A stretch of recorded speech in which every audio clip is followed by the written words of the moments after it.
תלמידים אהובים, יקרים וחביבים, Rosh Chodesh se termine. Maintenant, on rentre dans Elul. Jusque-là, c'était Rosh Chodesh Elul. Rosh Chodesh Elul, c'est encore la suite de Av, la Simcha, Ben Azmanim, la plage. Allez, la plage.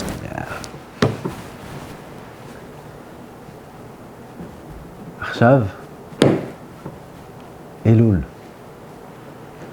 On rentre dans ce marathon-là, si on peut l'appeler comme ça.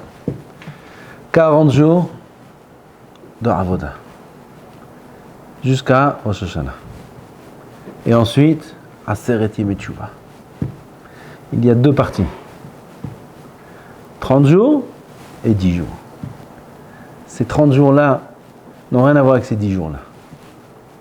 Deux Avodas différentes. Deux approches différentes. Qu'est-ce que c'est Elul? Quel est notre travail durant le mois d'Elul? Nous on dit Teshuvah, faire Teshuvah. Qu'est-ce que c'est Teshuvah? Comment on fait Teshuvah? On en a parlé longuement, maintenant on va parler d'autre chose. Il y avait une fois un des Gdolim, ou le Stapler, ou Rav Shach, ou un des Gdolim de la génération d'avant. On m'a raconté cette histoire deux fois. La première fois qu'on me l'a raconté, la personne elle se rappelait du nom. La deuxième fois, elle ne se rappelait plus du nom. Un des Gdolim connus, qui marchait avec celui qui l'accompagne. Et tout d'un coup, il vient à leur une odeur très très très mauvaise. Alors, il parlait d'Ivrei Torah, et tout d'un coup, il ne peut plus parler d'Ivrei Torah, une mauvaise odeur. Il dit à son élève, regarde d'où c'est bien cette odeur. Et puis ils envoient, c'est la nuit, le soir, ils entendent deux personnes parler, comme ça. L'élève, il cherche comme ça, il cherche. Tout d'un coup, il voit une bouche d'égout ouverte. Sur le trottoir, il y avait une bouche d'égout ouverte. Et là-bas, de là-bas venait l'odeur. À l'ouverture de la bouche d'égout, deux ouvriers qui sont assis. Et ni plus ni moins, ils prennent leur pause et ils mangent leur sandwich. Dans la bouche d'égout, dedans. Ils mangent leur sandwich. Et le Rav, il le voit comme ça, et ils discutent comme ça, et ils mangent, et ils parlent, et ils boivent leur canette, et ils discutent comme ça, les deux. Ils font leur pause de travail. Comment c'est possible? Nous, à 200 mètres déjà, on ne peut plus respirer. On ne peut pas parler, on ne peut pas rester sur place. Eux, ils sont dedans, et ils mangent et ils boivent comme. C'est belle les plaines. Voilà quoi. Voilà. Ils sont habitués. Ils sont habitués. Pour eux, bouche d'égout. Ça sent bon. C'est pas que ça sent bon, c'est que ça sent rien du tout. Ils sont là-bas du matin au soir. C'est fini. Ils font plus attention. De là, ce gadol-là, il a appris un moussard immense pour Elul. Lequel? Que notre travail de Elul, c'est de comprendre qu'on ne peut pas continuer à vivre dans une bouche d'égout. Parce que il se peut qu'on soit dans une situation où on fait notre filote, et on a la kippa, et on fait les brachot, et on fait les mitzvot. Et tout ça, on n'est même pas au bon endroit. On n'est même pas dans les bonnes conditions. On n'est même pas entre les mains des bonnes personnes. Il ne faut pas faire toutes nos mitzvot dans la bouche d'égout. Comme eux, qui mangent, qui boivent, qui font tous les besoins naturels de l'homme, ils ne font même pas attention dans quelles circonstances, dans quel cadre ils le font. Elul, c'est le réveil. Avant la teshuvah. La teshuvah, c'est après. La teshuvah, c'est entre Rosh Hashanah et Kippour. Aseret Yemei Teshuvah. Les 30 jours d'Elul ne sont pas des jours qui sont forcément de teshuvah. Les 30 jours d'Elul, c'est des jours de préparation à Rosh Hashanah. Et Rosh Hashanah, c'est quoi? Melech. Shetamlichuni alechem. Imru lefanai malchuyot kede shetamlichuni alechem. C'est quoi? C'est se rappeler qu'on vit dans un monde qui ne nous appartient pas, qu'il y a un créateur de ce monde-là, qu'il y a quelqu'un qui nous fait vivre, il y a quelqu'un qui est Mashgiach Aleinu, il y a Boré Olam et Sof Baruch Hu, qui a créé tous les Olamot Kulam, et qui est Melech HaOlam. Alors on dit tous les jours, 100 fois par jour, plus encore, Melech HaOlam. Baruch Ata Hashem, Elokeinu Melech HaOlam. Une bracha où il n'y a pas Melech HaOlam, c'est pas une bracha. Plus de 100 fois par jour on dit Melech HaOlam, mais on dit ça dans des égouts. On vit dans les Ta'avot, on vit dans les Haverot. On dit Melech HaOlam, et après on va faire ce qu'on a envie de faire. Et on regarde ce qu'on a envie de regarder. Et on entend ce qu'on a envie d'entendre. Et on dit ce qu'on a envie de dire.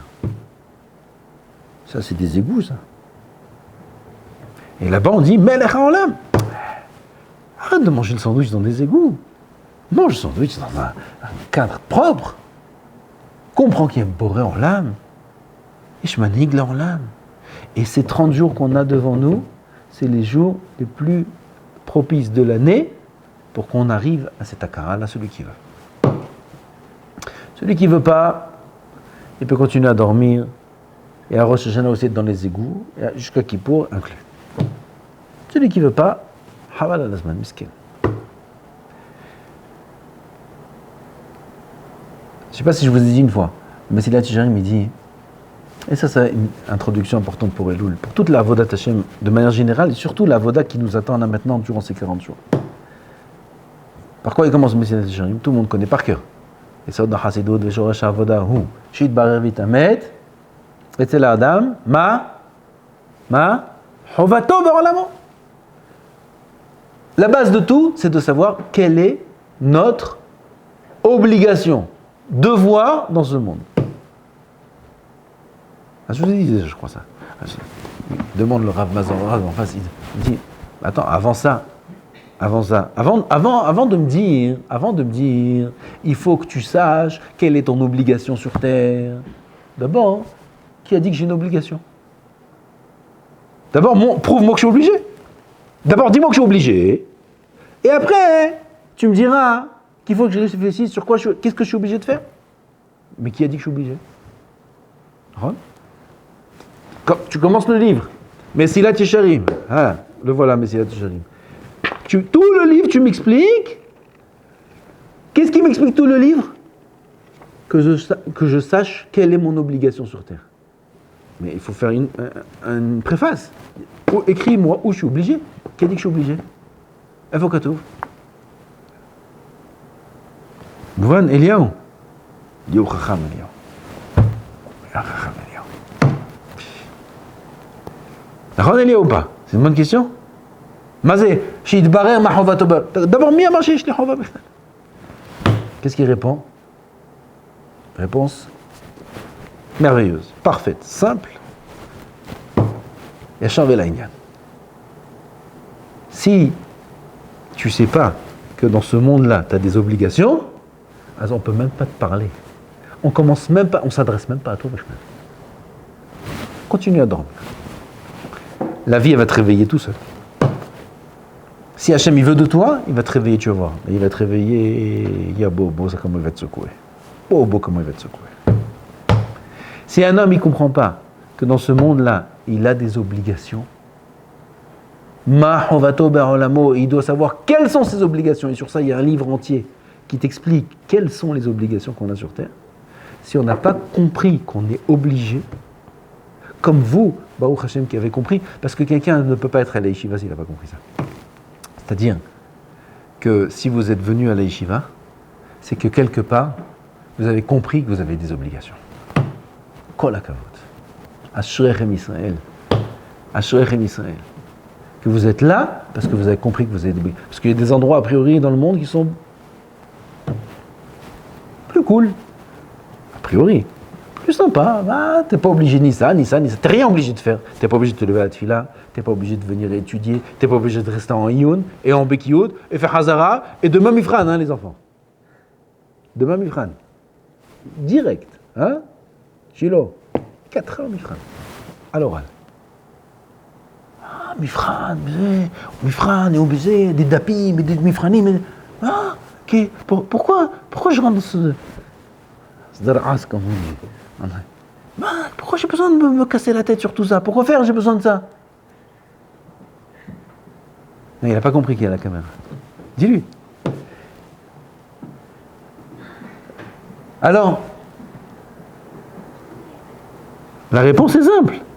C'est qu'en tant qu'Yéhoudi, on a dans nos gènes, dans notre ADN, on a Boré Olam en nous.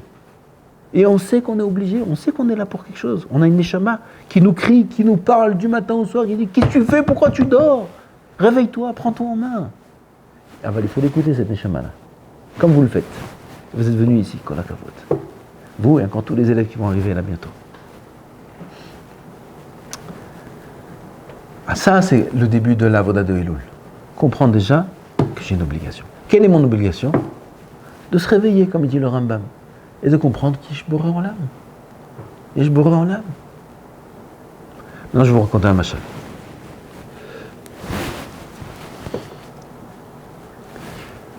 Il y avait une fois quelqu'un qui adorait le sucre. Tout ce qui est sucré. Tout ce qui est sucré, mais plus c'est sucré, et mieux c'est. Je fais une bride là, il y a quelques jours. Il m'a raconté, il connaît quelqu'un. Bon, bref. C'est une blague. C'est pas une blague, c'est une vraie histoire. On n'a pas le temps de raconter des blagues. Il y en a, ils adorent le sucre. Et lui aussi, il adorait le sucre. Jusqu'à un moment, il ne se sentait pas bien. Il est parti chez le médecin. Et le médecin, il lui a dit qu'il est gravement atteint de, comment ça s'appelle ça, diabète. Diabète, il a dépassé toutes les limites. Et régime très sévère, plus médicaments, plus piqûres, plus... Il dit régime, qu'est-ce que ça veut dire régime, monsieur le médecin? Il lui dit, plus de sucre. Quoi? Plus de sucre? D'accord, merci. Shalom. Il est parti. Impossible. Il ne se sentait pas bien.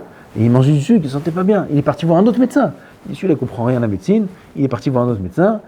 Monsieur le médecin, voilà, prise de sang, catastrophe, monsieur, catastrophe, c'est grave, vous êtes en danger, tout ça. Il faut arrêter le sucre, régime, médicaments, prise de sang. Non, mais c'est pas possible. Et il cherchait des moyens.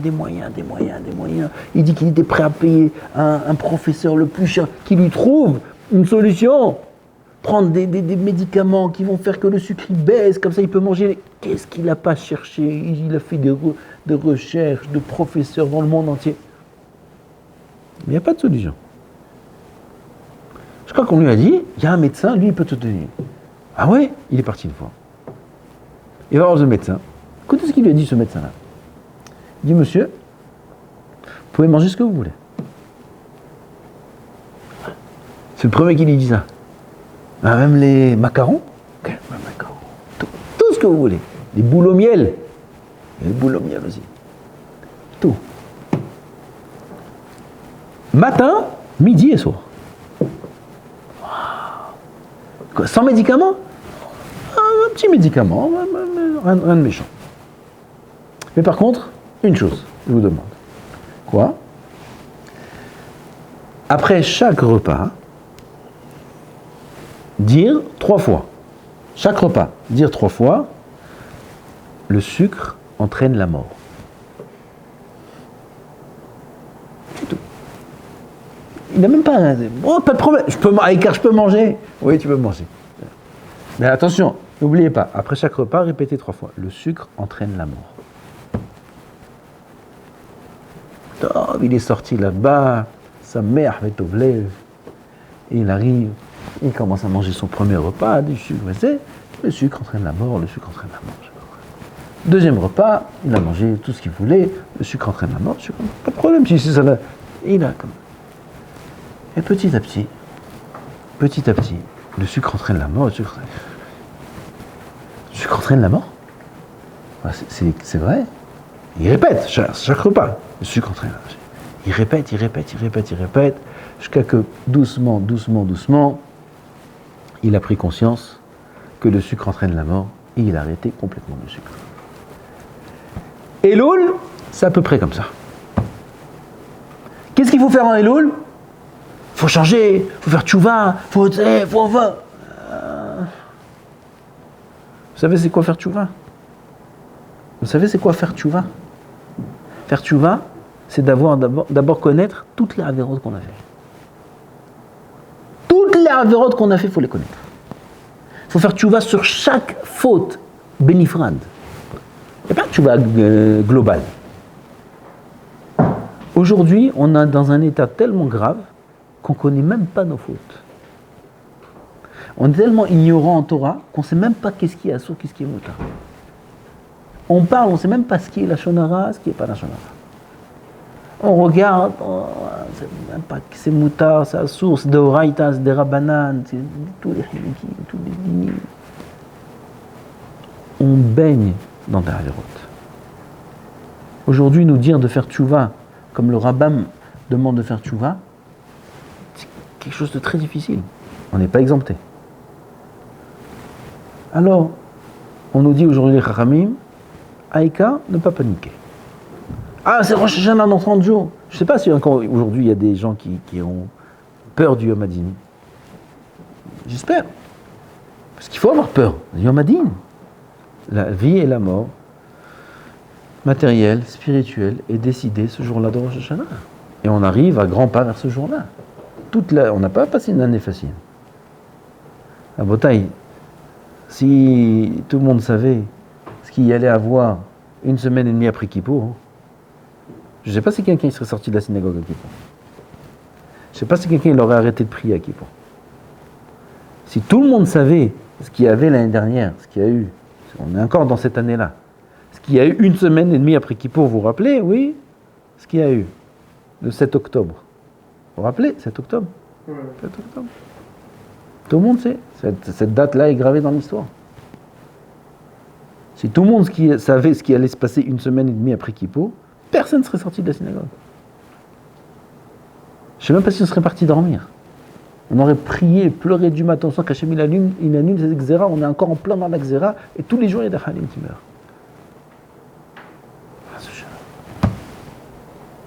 Donc on arrive vers un jour qui est terrible.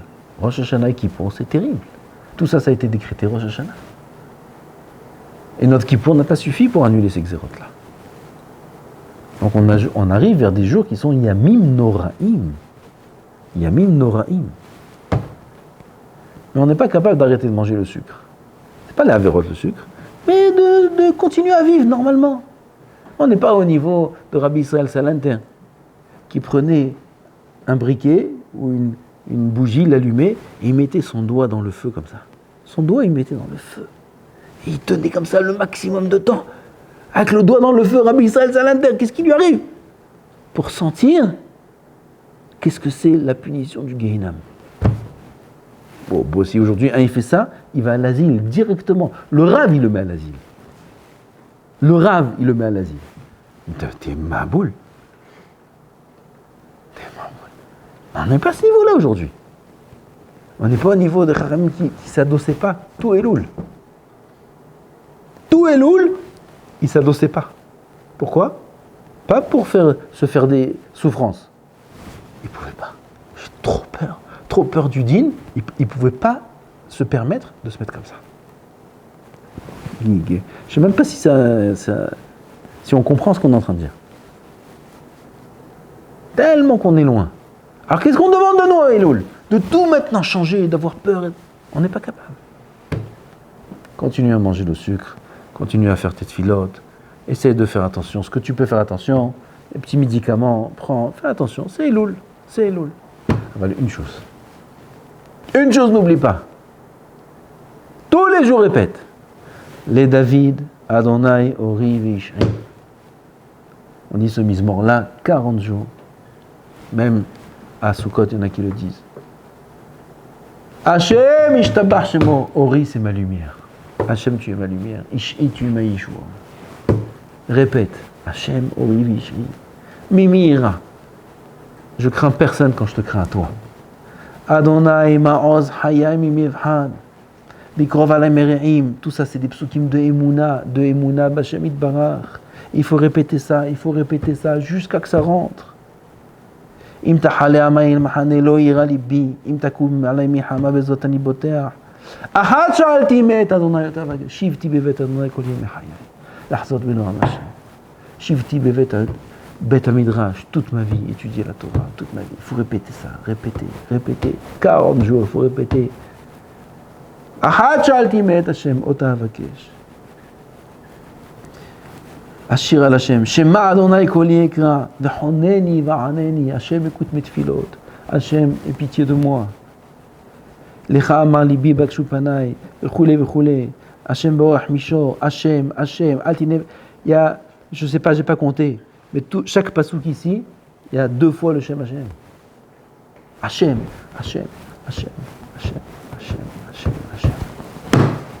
C'est Avodah Shel Elul. Avodah Shel Elul, c'est de remettre les pendules à l'heure, de reprendre la bonne direction, de se rappeler Mahovato Ba'olam. Ça, c'est les 30 jours jusqu'à Rosh Hashanah.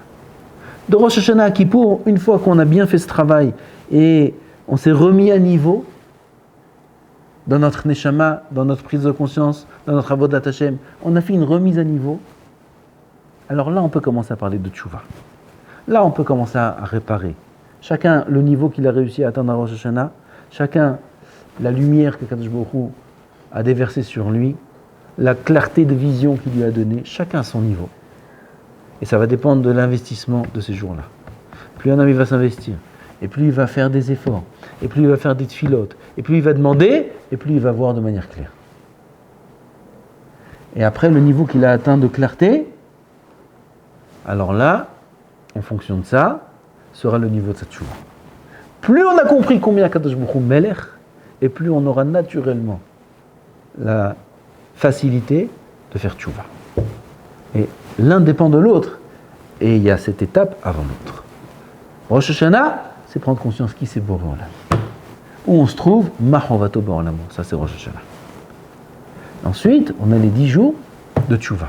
Notre avoda de Elul n'est pas la tchouva. Notre avoda de Elul est notre prise de conscience, se réveiller. Shofar, shaperu ma'asechem. Oru yeshenim mitardematchem.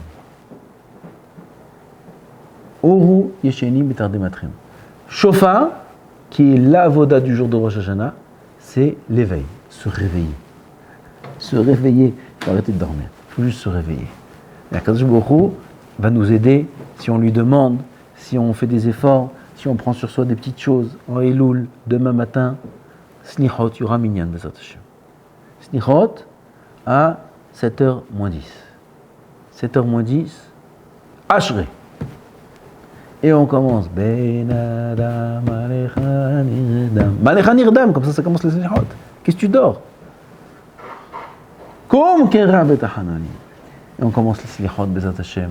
7h moins 10, 7h moins 10, c'est une grande remise, une grande réduction. C'est les soldes, ça, de 2024.